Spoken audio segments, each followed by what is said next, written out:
apresentação aqui sobre nossa indústria e espero trazer informações importantes aí para que vocês invistam no setor de navios de cruzeiros.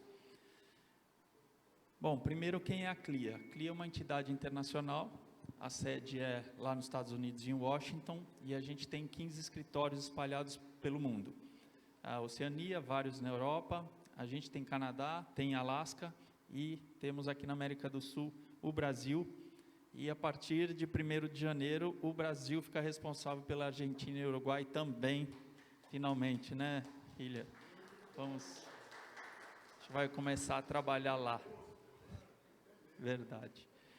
56 armadores são associados à CLIA, isso quer dizer que são 280 navios dentro desses 56 armadores. A gente tem também parceiros executivos, e aí eu digo destinos, fornecedores, portos que podem se associar à CLIA. E a gente tem 13 mil agências de viagens associadas à CLIA, já que é o principal canal de vendas, né, Pablo, né, Ilha? E dentro dessas agências, a gente tem 57 mil agentes credenciados no site da CLIA. A gente fala isso há 3 anos, mas espero que o ano que vem a gente consiga trazer o site para o português e a gente poder colocar os agentes de viagens treinando aqui e se capacitando e se certificando para vender os nossos navios. Antes da pandemia, tamanho do nosso setor, a gente chegou em 2019 com 30 milhões de cruzeiristas, era o setor de turismo que mais crescia no mundo, em torno de 5% ao ano, e a pandemia, infelizmente, em 2020, fez a gente paralisar as operações em março, dia 13 de março, mas no mesmo ano, em julho, a gente já começou a ter alguns navios operando, principalmente na Europa. De lá para cá, a gente vem crescendo e o ano que vem a gente já estima estar entrando no trilho. Cruzeiristas, dos 30 milhões em 2019, metade são norte-americanos. É incrível como eles gostam dos navios e eles têm um playground ali, que é o Caribe, que eles usam muito, além do Alasca, costa oeste americana. Em segundo lugar, os europeus, uma história enorme aí com os navios, né? E realmente eles gostam de conhecer o mundo com navios de cruzeiros. A China cresceu bastante nos últimos anos, a Oceania é um case, a gente tem, pela população da Oceania ali, 6% da população eles gostam de fazer navios de cruzeiros nas suas férias. 6%, se aqui no Brasil a gente tivesse 6%, seriam 12 milhões de cruzeiristas. Se a gente tivesse o que é nos Estados Unidos, com 4%, a gente teria 8 milhões de cruzeiristas, mas a gente só tem 0,3% da nossa população. É pouco, mas mostra um potencial bem grande. A América do Sul inteira tem 1 milhão de cruzeiristas. Onde estão os navios? Não temos navio o ano todo, né? Só em temporada pequena, senão a gente poderia vender mais. Com certeza, e a gente está trabalhando para ter navio o ano inteiro. A gente tem que ser melhor aqui no inverno do que eles são no verão para poder atrair um navio para cá, né? 32% dos navios estão no Caribe, 28% na Europa. Somando os dois, a cada 10 navios a gente tem 6 navios ou na Europa ou nos Estados Unidos. A China tinha 5% dos navios, a Austrália 5%, e aqui chama a atenção para o Alasca. Sozinho, um estado americano tem 2,5 vezes o que a gente tem de navio na América do Sul inteira. Então, o Alasca é incrível como ele atrai os navios, e lá também é temporada, né? Menor do que a nossa, porque lá o frio pega aí 8 meses do ano, né?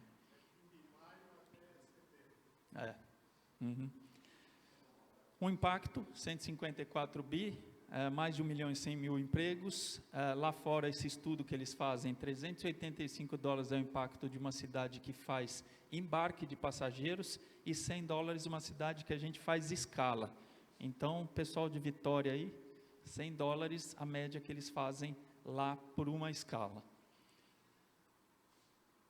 Aqui, temporada passada, relembrar o que a gente teve, infelizmente uma temporada com as fronteiras fechadas, a gente só teve navio dentro do Brasil, não pudemos ir para a Argentina e Uruguai, e foram 5 navios, e a gente teve uma suspensão voluntária entre janeiro e março, e essa suspensão foi porque a interpretação das autoridades locais em cima do que a gente tinha de positivos a bordo acabou deixando a operação muito difícil. A gente tomou a atitude de parar porque a experiência de viagem estava muito ruim, não podiam descer, não podiam embarcar, e a gente então aguardou esses 2 meses, e no mês de março e abril que a gente voltou a operar, acho que a experiência voltou a ser muito boa, e a gente fez esse link com a próxima temporada, que foi importante.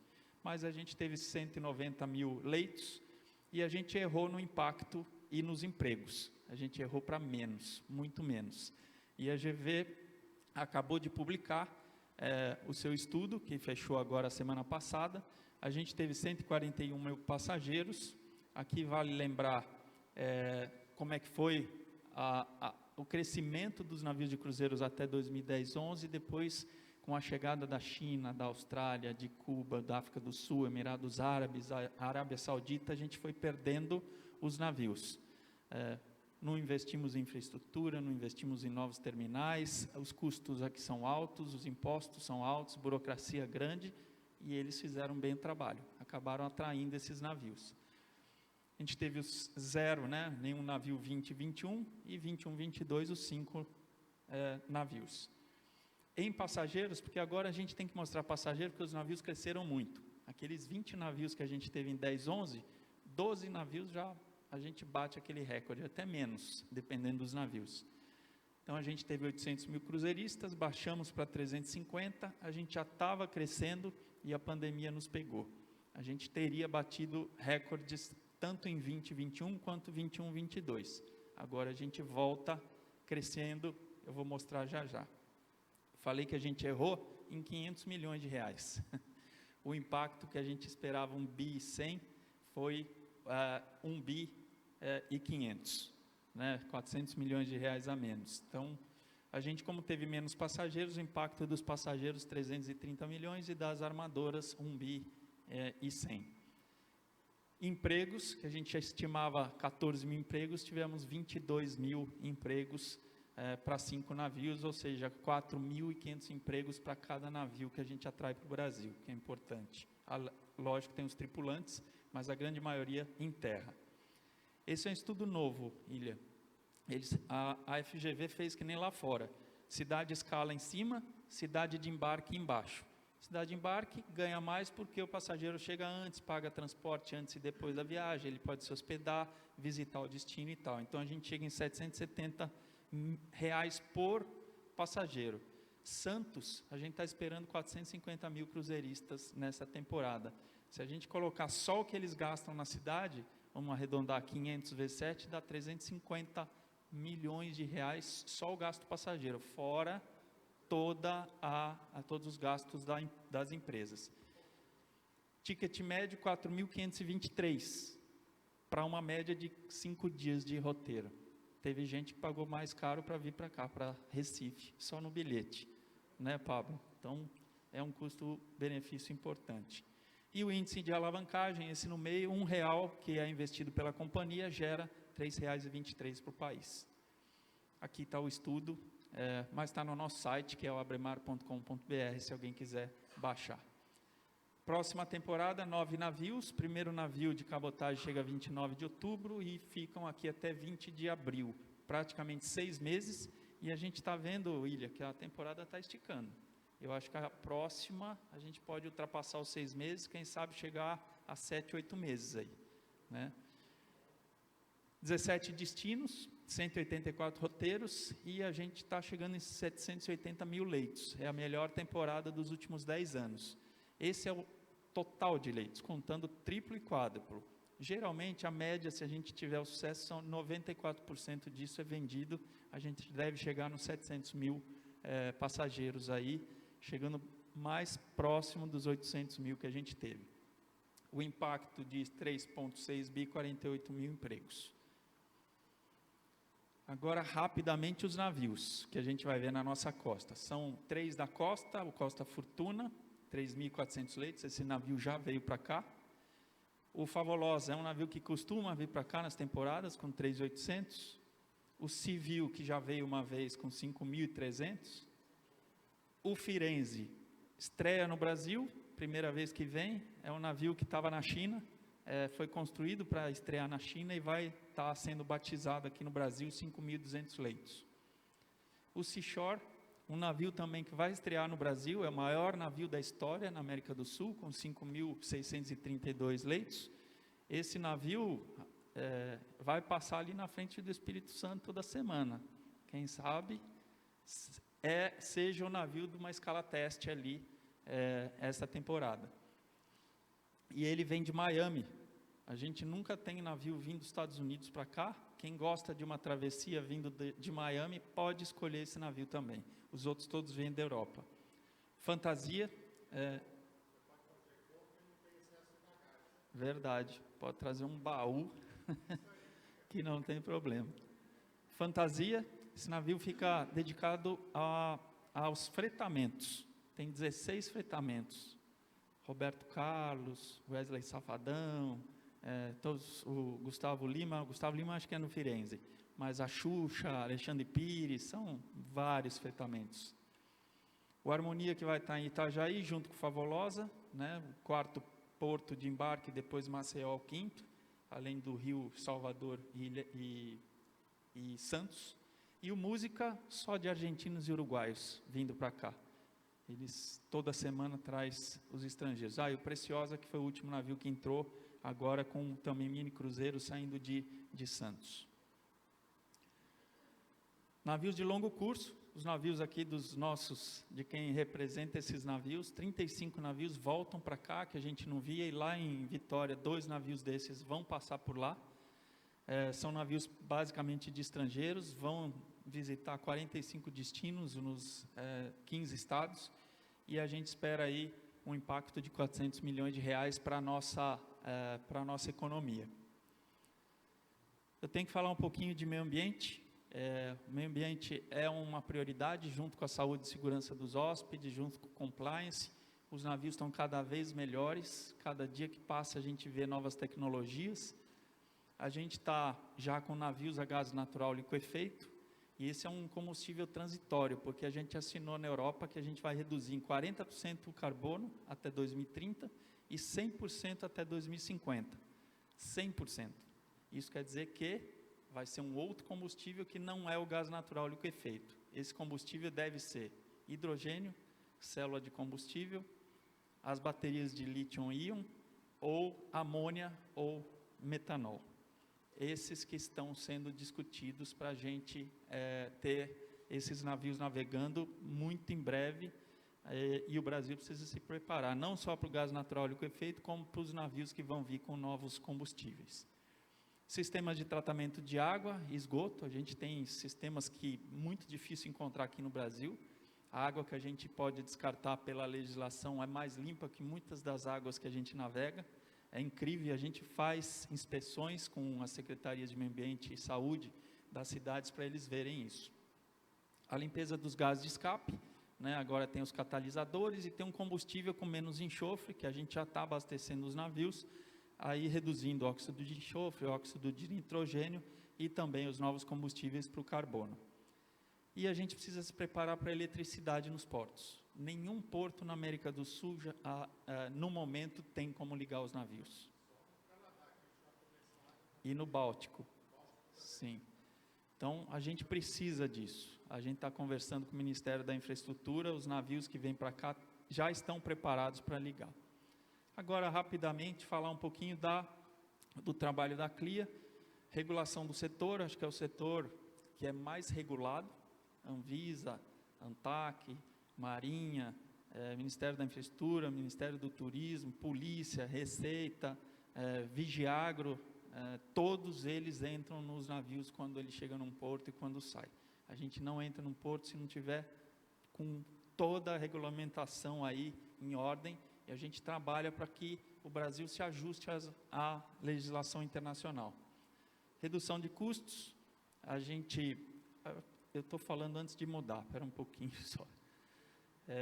A regulação aqui, então todos os que a gente que eu mencionei, que a gente trabalha não só em Brasília, mas nos portos, né? Então, se a gente quer ir para um porto, a gente visita todos esses órgãos antes para alinhar tudo.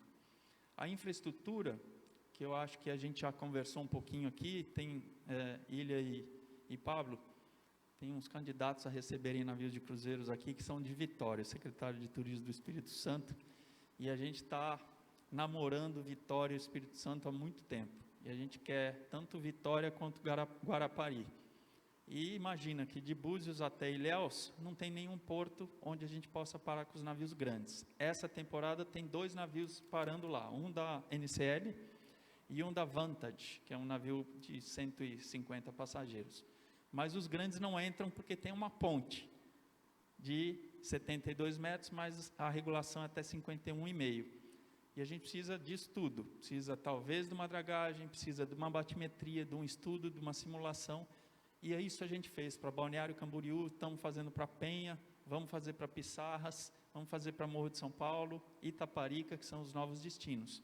Então, infraestrutura para a gente é importante, para não só manter o que a gente já tem e melhorar, como abrir novos destinos.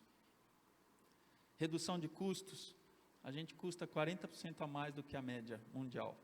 Então, atrair um navio para cá não é fácil. Para quem opera navios, lógico que todos veem a questão de P&L, né? Lucro e perdas. Analisar o Brasil não é fácil, comparar com Emirados Árabes, que fez a infraestrutura melhor e cobra o menor custo. E a gente não, a gente tem uma infraestrutura ruim e cobra um custo alto. Então, é difícil, mas a gente está evoluindo. Impostos, a gente paga todos os impostos de uma empresa, como aqui no Brasil. O consumo a bordo é todo taxado. Desde o cassino, o spa, o chocolate, o cigarro, tudo é taxado. Todos os navios têm, quando eles entram no país, fazem pelo menos 2 escalas, a gente tem que mostrar estoque inicial, estoque final e pagar o imposto de cada um dos itens para todos os navios de longo curso ou de cabotagem. Além disso, ICMS no combustível, por exemplo, 2019 está $400 a tonelada de bunker, que é o nosso combustível. Ele chegou a 1.100, agora ele está em 900. E em cima disso a gente paga o ICMS do Estado, São Paulo é 18, Rio de Janeiro 19, e mais o PIS e COFINS, que é 9,25. Então a gente paga 27,5. Exatamente. Temos que trabalhar isso na reforma tributária. Regulação, já falei, e a promoção, que é o que a gente faz junto com os nossos associados todos em todo o Brasil para tentar promover e fazer o agente de viagem. Para terminar, os pontos que a gente queria levantar. A gente já está com 100% da nossa frota operando. Isso dá mais de 550 mil leitos. A maioria na Europa, Caribe e América do Norte, mais de 100 países, um emprego gerado a cada 24 cruzeiristas, e as pesquisas que a gente fez. Lógico que a gente estava muito na mídia por conta da pandemia, a gente queria entender qual é a receptividade dos cruzeiristas e não cruzeiristas. Dos cruzeiristas, 84% deles dizem que vão fazer um cruzeiro no próximo ano. E os não cruzeiristas, 69%. Esse é um número melhor do que antes da pandemia. A gente não tinha esse número antes. E a gente tem sentido lá fora, principalmente no Caribe, que as vendas estão muito fortes. E aqui no Brasil já a gente também sentindo a mesma coisa. E dos novos, já falei que a gente volta ao volume de 2019 em 23.